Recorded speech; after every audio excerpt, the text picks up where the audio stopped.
Entrou na pauta do natalense, não apenas da prefeitura, esse empréstimo que a prefeitura do Natal encaminhou à Câmara, na ordem de 600 milhões, com foco em obras. Aí o que é que eu queria?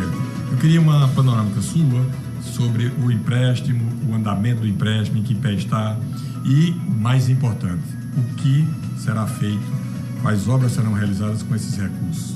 Muito bem. Esse empréstimo, esse financiamento faz parte de um grande plano de investimentos que o prefeito Paulinho vem trabalhando desde os primeiros dias da sua gestão. Ele, ao assumir a prefeitura, nas reuniões de secretariado, nos despachos, ele estabeleceu metas, bastante ousadas de gestão, a maioria delas voltadas exatamente para essas obras estruturantes, essas ações que têm o objetivo de fazer com que Natal volte a sua posição no ranking de competitividade das cidades, das capitais do Nordeste, principalmente na questão do fluxo turístico, Todos nós natalenses temos a sensação de que a cidade, ao longo das últimas décadas, da última década, deu uma parada no tempo, enquanto que as nossas concorrentes vizinhas, João Pessoa, inclusive, seguiram avançando com obras estruturantes, com aumento de fluxo turístico, com a atração de empreendimentos privados. E Natal, que era sempre a crista da onda do turismo, Nós já chegamos a ter cerca de 22 voos semanais aqui, frequências semanais. Voo charter da Europa e tal, a cidade bombando aqui, investimento nas alturas, atividade econômica. E nessas últimas décadas a cidade meio que parou no tempo, Enquanto que as outras avançaram. Então o prefeito assume a gestão com a meta de reverter esse quadro, O ex-prefeito Álvaro, quando estava, principalmente na segunda metade da sua gestão, conseguiu fazer bastante coisa, fez umas obras estruturantes, inclusive as mais conhecidas, a Engorda, mas também outras obras. E o prefeito Paulinho, então, assume que quer dar sequência a essas obras e quer ir muito além delas, realizar novas obras, novas ações. Além dessa coisa do turismo, a cidade também tem alguns problemas de drenagem, tem alguns problemas de mobilidade, trânsito, de transporte coletivo.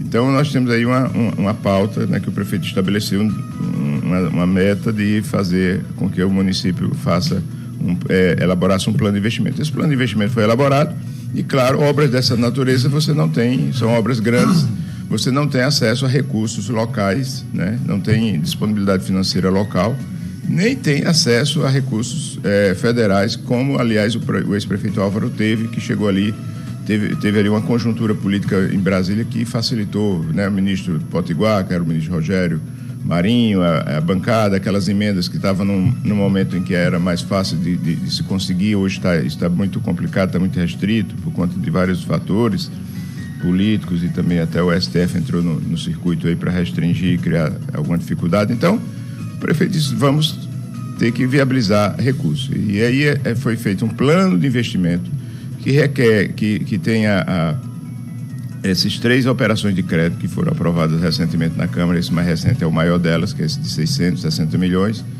Ele apresentou isso na reunião do secretariado, isso foi veiculado na imprensa, e isso foi apresentado à bancada de vereadores na Câmara, para mostrar que não se tratava de empréstimo, um aqui, outro ali, uma coisa solta, e sim um plano de investimento com começo, meio e fim, que sabe o que quer fazer, onde vai chegar. E aí, finalmente, respondendo a sua pergunta sobre o que vai ser feito com esse recurso, esse que foi aprovado essa semana é exatamente, eu diria que o mais voltado para as obras estruturantes. Estão previstos aí nele a Via Mangue, que foi a proposta de campanha. É um dos principais compromissos do prefeito, fazer uma nova ligação entre a ponte Ridinha e Igapó, por assim dizer. A Via Mangue, que é um esforço de... Uma via alternativa. Uma via alternativa, inclusive que tem uma importância ambiental para fazer uma espécie de um bloqueio ali para as eventuais invasões que tem na direção do Mangue, daqueles bairros ali. E que vai também dar uma grande valorizada na Zona Norte, na chamada Zona Norte de Natal. Temos aí os 2 parques, um parque do Jiqui, que é um grande parque, interessantíssimo, e um outro aqui que é o da Roberto Freire, que está em discussão sobre aspectos ambientais, mas a gente está prevendo Parque Linear da Roberto Freire. Nós temos obras de drenagem em diversos bairros, Zona Norte, aqui na Zona Oeste. Nós temos Sanvale, né? Drenagem, pavimentação de Sanvale, que é um bairro... Essa é uma grande notícia, porque é uma demanda muito grande. Isso. Sanvale até hoje não tem pavimentação às ruas. Exato, um bairro, né, de uma grande importância, grande relevância, que está até agora nessa situação. Então nós temos assim, são vários investimentos, né? Tem uma lista grande, 660 milhões, são cerca de 30 obras estruturantes, né? E as mais relevantes do ponto de vista turístico, eu estava falando, são exatamente a urbanização de Ponta Negra. Sim. Que depois da engorda, a sequência natural é fazer uma grande obra de urbanização, com drenagem. Como é que está? Ia ser feito um processo licitatório, eu acho, né? Está tendo né? Foi feito um concurso através do IAB, do Instituto de Arquitetos do Brasil, para escolher um projeto que fosse, né, eleito por esse concurso. É um processo mais democrático, artisticamente talvez até mais importante, mas é um processo mais demorado. Sim. Nós já temos um primeiro projeto que é mais ali na parte de baixo, né, da Erivan, França, e a gente vai começar por aí enquanto aguarda esse projeto maior, mais amplo que está vindo aí desse concurso. Fernando Fernandes, que foi secretário de Turismo de Natal, você falou em Erivan França e eu vou reforçar só para você se lembrar. Ele sempre defendeu que o fluxo da Erivan França fosse invertido para que as pessoas, ao descerem à beira da praia, pudessem ver a paisagem cênica com o Morro do Careca na sua frente. É uma inversão que eu acho muito inteligente, porque se o Morro do Careca é um atrativo que nós temos, vamos mostrá-lo. É verdade, faz todo sentido. Eu acho que isso está no radar. Está se discutindo, inclusive, a destinação daquela via para pedestres e bicicletas e bike. Está se vendo a questão logística, mas assim, esse projeto está em andamento, em discussão, e isso está sendo considerado como possibilidade. Fazer um grande calçadão ali é uma sacada boa também. Porque é rua estreita, né? Nós temos diversas obras interessantes que ficaram estacionadas depois da mudança de governo, quando saiu o prefeito Álvaro Dias e entrou o prefeito Paulinho Freire. Parece que houve um problema de liberação dos recursos. Especificamente eu me refiro às obras da Ribeira, às obras das praias, aquele mirante ali na Ladeira do Sol, que tem uma visibilidade, vai dar uma visibilidade boa para a pessoa ver a cidade. São a retomada das obras do Hospital Municipal, não é nem a retomada das obras, é a entrada em funcionamento. Acho que está quase concluída, as obras estão concluídas, né? Como é que está esse quadro de obras? De fato, nós temos um desafio que é buscar recursos para dar sequência a essas obras, porque uma parte desses recursos são recursos federais, aliás, a maior parte, né, que foram liberados através de emendas ou da articulação direta do prefeito com ministérios em Brasília. Alguns desses recursos, inclusive, já estão no nível de compromisso firme, oficial, formal do governo federal, através de convênios assinados, de contratos assinados, contratos de repasse assinados. Mas, nesses últimos meses, né, logo no início do mandato, estava ainda tendo algumas liberações, dando sequência a essas obras, mas nesses últimos meses, infelizmente, não sei se por questões políticas ou por questões mesmo de falta de caixa do governo federal, aperto de caixa, desequilíbrio das contas em Brasília, tem tido um atraso enorme. Está praticamente parado, nunca mais faz tempo que não libera nada de Brasília para Natal, né, em relação a essas obras. E isso causa esse problemão que é a paralisação das obras, porque a empresa ela precisa dar sequência, ela precisa receber. Quando o recurso, o convênio que está assinado, está lá na caixa, aprovado, tudo direitinho, passa 2, 3, 4 meses sem repassar, chega um momento que a empresa diz, eu não tenho condição de manter a obra em andamento. Algumas delas ainda estão em andamento, mas em ritmo lento, só para, de fato, não haver aquela desmobilização, aguardando a qualquer momento que haja essa liberação, né? O prefeito Paulinho tem ido a Brasília, feito um esforço grande nos ministérios, sensibilizando a situação, requerendo, pedindo, né, que haja essa liberação, que de fato é uma obrigação a essa altura, porque se você assina um contrato, assina um convênio, você cria uma obrigação. Tem que cumprir, né? Mesmo, mas para além desse aspecto, ele está fazendo esse apelo, fazendo esse trabalho, conversando com todo mundo, né, pedindo para deixar de lado aspectos políticos para tentar realmente fazer, porque o interesse não é de partido A ou partido B, é da cidade, é da população de Natal, capital do Rio Grande do Norte, que merece respeito das autoridades federais, do governo federal, no cumprimento dessas obrigações que ele tem em liberar os recursos. Secretário, aproveitar que nós estamos falando sobre o Hospital Municipal, e aí existe um questionamento, né? Claro que a preocupação agora é terminar de construir, é equipar, mas a Secretaria de Planejamento e a Prefeitura já pensa como que vai ficar a manutenção desse hospital, desse dispositivo,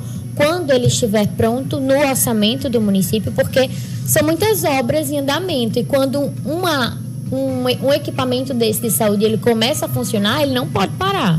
Sim, e até respondendo a pergunta de Jenner, né, sobre como é que está essa situação do hospital. Então, o hospital foi construído uma etapa, primeira etapa, foi entregue, né, obras e equipamentos. Mas, para ele entrar em funcionamento, ele precisa se credenciar no Ministério da Saúde para ele ter acesso, para ele receber, né, os recursos do SUS da parte de manutenção, dos procedimentos que são feitos. E nessa primeira etapa, infelizmente, não tem lá aquilo que mais gera receita do hospital, que é centro cirúrgico, cirurgia, atendimento de média e alta complexidade. Ele está mais voltado para o atendimento mais de primeira, como é que chama? De baixa complexidade, que tem uma baixa receita. Então, o prefeito resolveu fazer alguns ajustes nessa primeira etapa, para criar as condições de fazer esse credenciamento no Ministério da Saúde, né? E aí talvez transferindo atendimentos que hoje estão terceirizados em hospitais privados para poder abrir o hospital, botar para funcionar. Além disso, existe uma segunda etapa, que essa sim é mais voltada para centro cirúrgico, para média e alta complexidade, que é quem vai gerar uma receita maior para a manutenção, o funcionamento do hospital. Claro que não é suficiente para manter o hospital como um todo, é uma parte da receita. A prefeitura vai ter que sim se desdobrar.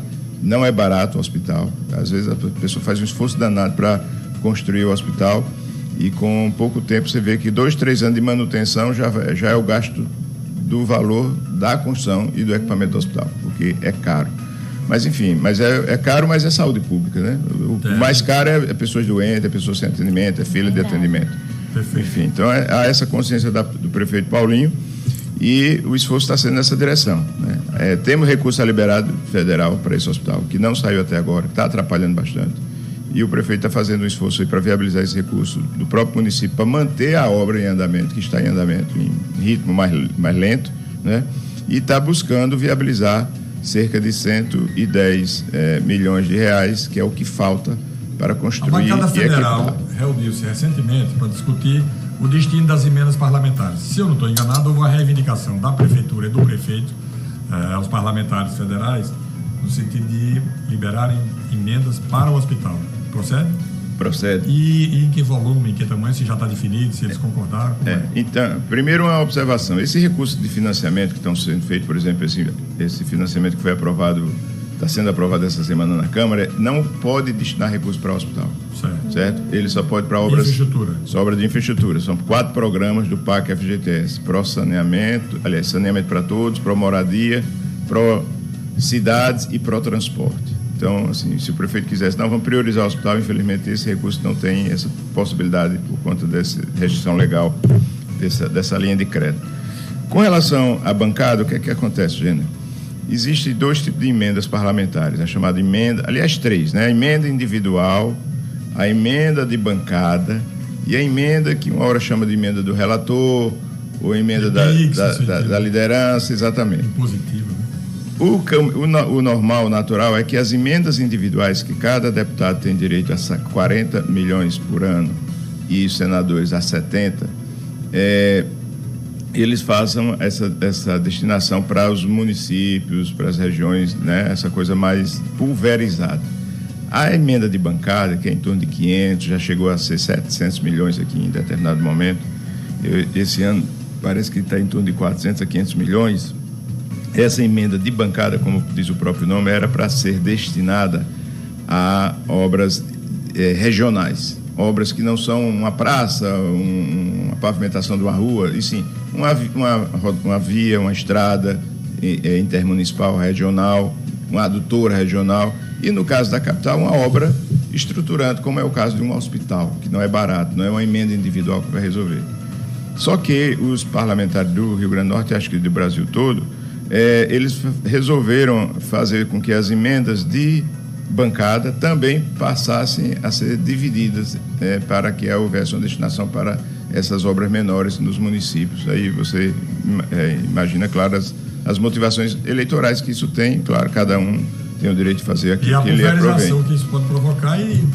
Mas essa pulverização reduz ou até elimina a possibilidade de você destinar uma quantia alta para o hospital. Então, o que é que aconteceu? Esse ano teve a reunião, o coordenador é o deputado Robson Faria, convidou o prefeito no dia estava viajando, foi a vice-prefeita Joana, eu a acompanhei e tivemos lá um espaço para fazer uma defesa, uma apresentação de quais obras o Natal gostaria de contemplar com essas emendas. E a primeira delas foi o hospital. Sim. Só que aí acontece isso, o hospital, o valor que se precisa para concluir é 110 milhões. E os parlamentares disseram que iam analisar, mas a gente já tem informação de que muito pouco provável vamos chegar nem perto dessa quantia, talvez ali no máximo 20, 25 milhões para dar uma parte desse recurso. Não dá nem 15%. Então estamos nessa expectativa. O prefeito também está se mexendo, conversando, né, com os parlamentares. Vamos ver, ainda não sabemos exatamente quanto vai ser, mas o sentimento é que nós certamente vamos ter uma ajuda da bancada, mas não é o suficiente para concluir a obra. E aí, no caso de não termos a liberação dos recursos federais, que estão em atraso, como o senhor adiantou, e essa destinação das emendas parlamentares não completar esse valor que falta, qual é a outra alternativa? Existe a possibilidade de um novo empréstimo ser feito? Como é que a prefeitura tem pensado numa solução? Como eu disse, empréstimo não é não há uma facilidade para isso, porque geralmente esses financiamentos não são destinados para esse tipo de obra. Isso é mais recurso do Orçamento Geral da União, enfim, o recurso próprio do município, que vai fazendo aos poucos, na medida do possível. Wagner, você é um cara que todo mundo que lhe conhece sabe que era um cara ligado em tecnologia. A prefeitura lançou recentemente a Estela, a assistente virtual. Qual foi o propósito e como é que está hoje? Bem rapidinho. O propósito foi facilitar a vida das pessoas que precisam de atendimento na saúde, na educação, nos serviços urbanos, nas questões burocráticas, licenças, alvará, segunda via de IPTU, enfim.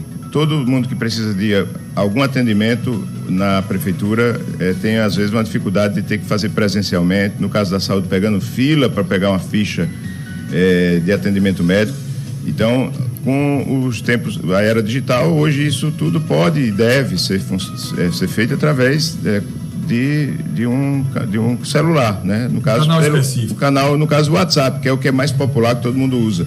Os aplicativos nem todo mundo consegue usar. O WhatsApp todo mundo usa, é franqueado nas redes, não gasta os planos pré-pagos das pessoas, todo mundo sabe usar, usa por texto, usa por voz, usa quem sabe escrever, quem não sabe escrever, gente mais humilde.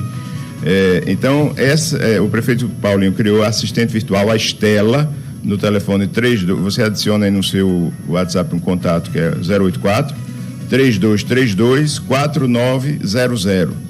E aí você conversa com a prefeitura, com qualquer órgão da prefeitura através desse WhatsApp e pede serviço, pede informação. A gente já está numa fase inicial, já com cerca de mais de 100 mil interações, gente. Cerca de 10 mil pessoas atendidas e estamos aí passando dessa curva inicial, curva de ajuste, né, de acomodação, para a gente começar então já a fazer outros serviços mais avançados, agendamento de consulta, de exame, de cirurgias, tudo através da Estela. Qualquer assunto que você queira tratar, se é um turista que chega de fora, que fala numa língua estrangeira, fala em alemão, fala em chinês, a Estela vai entender, vai responder, vai interagir com essa pessoa, seja como for. Grande sacada, hein? A grande sacada. Gostei da Estela, porque você facilita, dá conforto ao cidadão. Você não precisa sair de casa, não precisa deslocar, né? Tira a burocracia, né? Para chegar, enfim. Secretário Wagner Araújo, no intervalo eu falei aqui sobre uma demanda que eu recebo de IPTU. As pessoas dizem o seguinte: olha, eu gostaria de pagar IPTU em 4 parcelas, em 5 parcelas, a prefeitura só divide em até 10, só divide em 10 vezes ou é à vista? À vista eu não posso pagar porque o volume é alto, eu queria pagar em até 4, é só uma reivindicação para vocês verem o que pode ser feito. Eu vou levar para o secretário Marcelo, porque de fato faz muito sentido, né? Beneficia a prefeitura. Exato. Outra coisa é a seguinte, a gente tem o bairro da Ribeira, que é um bairro que a gente vem lutando pela revitalização.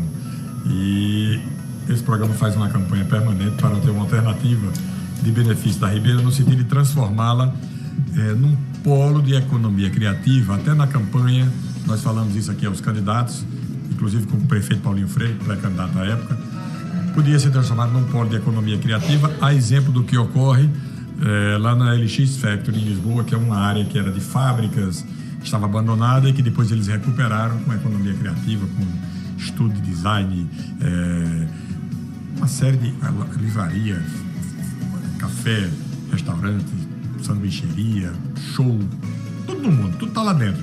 E lá virou um ponto de encontro do mundo. Quando você está na LX Factory, você encontra as populações viajantes do mundo todo. Poderia acontecer isso na Ribeira, dentro de uma perspectiva nossa, claro, a partir do que a prefeitura tiver de visão. Então, também é uma dica, uma sugestão para que a gente possa dar vida ali à Ribeira. A Ribeira, Gêner, você é uma autoridade na Ribeira por vários motivos, e inclusive pela sua presença lá. É um desafio histórico de Natal, e eu diria que é um desafio assim que meio que coloca em xeque a capacidade institucional dos governos do Estado do Rio Grande do Norte, tanto estadual quanto municipal, e também aquilo que tem de federal, representação federal aqui. É um desafio para os talentos da economia, dos players econômicos do Rio Grande do Norte, e que nós precisamos resolver. O prefeito Paulinho está trabalhando nisso desde os primeiros momentos.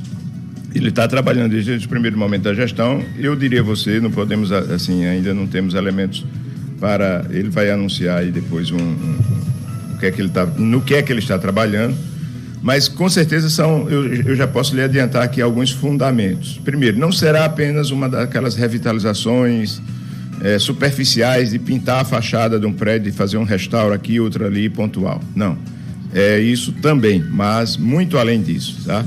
É um projeto que tenha, inclusive, além de ter preservação do patrimônio histórico, revitalização e resgate da história, da rica história que a Ribeira tem, desde a Segunda Guerra, os hidroaviões, a visita do presidente americano, né, com Roosevelt, com o presidente Getúlio Vargas, a valorização dos espaços, enfim. Esse é um dos fundamentos. O outro fundamento é que ela tem que ter sustentabilidade econômica. Sustentabilidade econômica significa que você tem que atuar junto o público e o privado. O público faz a sua parte, o privado vê que está dando certo, que o público está fazendo a sua parte, ele vir junto para fazer a parte que lhe cabe, inclusive para dar, como eu disse, sustentabilidade econômica ao longo do tempo. Porque senão você melhora, começa a ter uma movimentaçãozinha aqui ou ali, daqui a pouco cai de novo. E não pode ser assim. Todos os projetos que a gente tem acompanhado, Porto Maravilha, no Rio de Janeiro, que foi um grande laboratório. Aqui em Recife tem agora o Recentro, né? Tem a parte histórica portuária do Rio, aliás, de Recife também, lá com o Porto Digital. Puerto Madeiro, lá na Argentina, em Buenos Aires. A própria Lisboa, né? Que você mencionava que também passou por isso. Então, nós estamos olhando e todos esses projetos, eles têm em comum uma coisa. Além do público fazer o que lhe cabe, as obras estruturantes, as melhorias da parte pública, tem a entrada firme e forte do setor privado para levar negócios, para levar circulação de pessoas, né? Claro, respeitando naturalmente, e não só respeitando, mas usando até o patrimônio histórico até como um atrativo, né? Turístico, comercial, que seja. Então, isso está em andamento. O prefeito está trabalhando nisso fortemente, tem várias frentes abertas, e acho que, se Deus quiser, em pouco tempo ele vai anunciar aí algumas grandes novidades em relação a esse assunto da Ribeira, que lhe é tão caro. Antes da gente começar a trazer os aniversariantes aqui, vamos explorar a presença do secretário Wagner. Vamos. Wagner, eu já tinha falado aqui que você é um cara muito antenado em relação a tecnologias. Quando você foi secretário de Dona Vilma, no governo de Dona Vilma, você lá na época mandou botar a internet, fez um projeto experimental, me lembrei, lá na Praça das Flores, internet free, que não tinha a velocidade que tem hoje, que não tinha a facilidade que tem hoje. E aí eu acho que a gente, com a sua gestão à frente do planejamento da prefeitura, talvez você possa colocar internet free em áreas de grande interesse turístico e de grande mobilidade das pessoas. Por exemplo, na região de Ponta Negra, você já imaginou ali naquela, onde tem a árvore de Natal, tem aquela parte lá de cima, que tem uma afluência muito grande, você ter internet free ali seria um benefício muito grande para as pessoas, para todo mundo, para o natalense e também para o turista. É só uma dica e eu queria saber a sua opinião sobre isso. Também queria aproveitar a sua participação aqui para falar sobre uma obra de infraestrutura importante, mas vai ficar para depois do anúncio dos aniversariantes do dia. Muito bem. Nós já temos, Gênero, um programa chamado Wi-Fi Natal, que está em cerca de 86 pontos, bairros mais afastados do centro das cidades, né? Sim. Esse programa é feito com a empresa, acho que foi a empresa contratada, foi a BrisaNet, custa de R$600 a R$1.500 o ponto. Sim. Porque a gente fez, diferente daquela época, foi feito, agora a gente contrata o serviço e não o equipamento, porque o equipamento quebra, aí sai do ar e as pessoas, né, perdem o serviço. No caso da BrisaNet, desse sistema com a BrisaNet, é um contrato com eles instalam e mantêm, e nós temos acesso a um painel que mostra todos esses pontos que estão, o que é que está rolando ali, quantas pessoas estão conectadas, estão acessando. Se cair alguma coisa, aconteceu qualquer problema, ele inclusive tem um prazo em horas para ir lá e repor o sinal. O prefeito está para lançar um programa chamado Praça Digital, que é justamente para fazer uma grande ampliação desse programa, e anotamos aqui essas suas sugestões em relação às áreas turísticas, que de fato faz todo sentido. Claro que a internet, essa primeira tranche foi para esses bairros mais pobres, né, onde as pessoas têm mais dificuldades, tentar ali trazer pessoas para esses espaços públicos, praças, áreas de lazer, com essas construções que o prefeito Paulinho está entregando, as muitas praças e espaços de lazer que ele está entregando. Mas a gente vai, muito boa a sugestão de levar também para a área turística, porque isso é uma coisa que passa uma mensagem muito legal da cidade para o visitante, para o turista. Perfeito. Como você bem pontuou. Secretário Wagner Araújo, uma última pergunta para liberar você, que eu sei que você está com uma pauta de compromisso e a gente ficou lhe explorando aqui. Há muito tempo falou sobre a possibilidade de construção de um túnel ligando a Avenida Nevaldo Rocha, antiga Bernardo Vieira, à Via Costeira, com o propósito de dar acesso para quem estivesse nessa região da cidade, tanto para quem vai ou para quem vem de lá para cá, para desafogar o trânsito. A gente desafogaria enormemente a Hermes da Fonseca e a Prudente de Moraes, para quem quer ir à Ponta Negra ou para quem quer ir, por exemplo, à Areia Preta, estando aqui, né, nessa região. Está na pauta de vocês essa possibilidade ou não? Eu vou rapidamente contar uma história. Na época do governo Vilma, ela contratou uma empresa chamada, acho que é uma empresa francesa de planejamento urbano, de projetos, né? Ela teve uma vez no Banco Mundial, o pessoal do Banco Mundial chamou ela lá e disse o seguinte: olha, a senhora está consciente que daqui a 20 anos, 30 anos, Natal vai estar com graves problemas de trânsito e que a senhora tem a oportunidade de começar a fazer alguma coisa agora, porque se deixar para depois vai ser muito difícil. E aí Natal vai entrar para uma daquelas cidades como hoje é Recife, como hoje é, sem falar em São Paulo, Rio, sei lá, essas cidades aí que tem... São travadas do trânsito. Na época, quando a pessoa disse isso, todos nós ficamos assim, poxa, Natal tem uma cidade tranquila, não tem problema de trânsito. Não tem, mas vai ter. Nós temos aqui projeções, estudos... Chegou, né? Chegou agora, né? E aí, nessa época, quando chegou, ela pediu para a gente lá da Secretaria de Planejamento e atrás dessa questão, desse tema. Foi contratada uma empresa, TCBR, o nome da empresa, lembrei agora, que é uma empresa francesa que faz planejamento urbano. Essa empresa, então, fez um projeto chamado Transnatal, que era justamente estudando alternativas viárias, de eixos viários, de solução de transporte, de trânsito, de tudo, para evitar que acontecesse virasse realidade essa projeção que o Banco Mundial, essa área, o setor de transporte e mobilidade do Banco Mundial fez para a nossa cidade naquele tempo. E essa empresa, ela trouxe várias soluções, algumas delas inclusive foram implementadas. Essa via, por exemplo, de acesso ao aeroporto foi uma dessas, né? A ponte, que já era um projeto, mas também entrou o VLT, que também é uma opção, mas não está no estágio que deveria ter, que era linha dupla, indo e voltando com horário de intermitência bem menor do que é que está hoje. E falou-se em fazer essa obra, incluiu-se essa obra como sendo uma obra estratégica, um ponto de redução do estrangulamento do tráfego de Natal, que era um túnel sob o morro, aliás, o parque ali, essa duna do Parque das Dunas, que é uma obra que não tem nenhum impacto ambiental, não chega a ser tão cara porque ali é areia e que vai fazer uma diferença grande. Então, isso está... Chegou-se a fazer um anteprojeto, eu lembro na época, né? Então, isso com certeza deve vir à tona em algum momento. Não vou dizer a você que isso está na pauta já da nova gestão, mas certamente, né? E a secretaria dessa área é a Secretaria a STTU, a Secretaria de Mobilidade, com a secretária Jódia, mas certamente isso em algum momento há de virar, porque se é uma questão que tecnicamente foi incluída como uma necessidade para mitigar os problemas de trânsito de Natal, essa obra, essa sua ideia aí, não é uma ideia qualquer, é uma ideia que faz um sentido técnico, né, que precisa ser estudado e analisado. Perfeito. Secretário Wagner Araújo, muito grato por sua participação aqui. Eu acho que você devia vir aqui com mais frequência. Esse programa aí para a gente chamar pelo menos a cada 2, 3 meses para você vir aqui trazer as novidades da Prefeitura, porque são as novidades que interessam sobretudo a nós, os natalenses, que gostamos tanto da nossa cidade. Muitíssimo obrigado. Eu é que agradeço a oportunidade, muito bom aqui, nossa conversa. Estamos sempre à disposição. Um abraço, bom dia a vocês e a todos que estão na nossa audiência aí na Rádio CBN. Muito obrigado.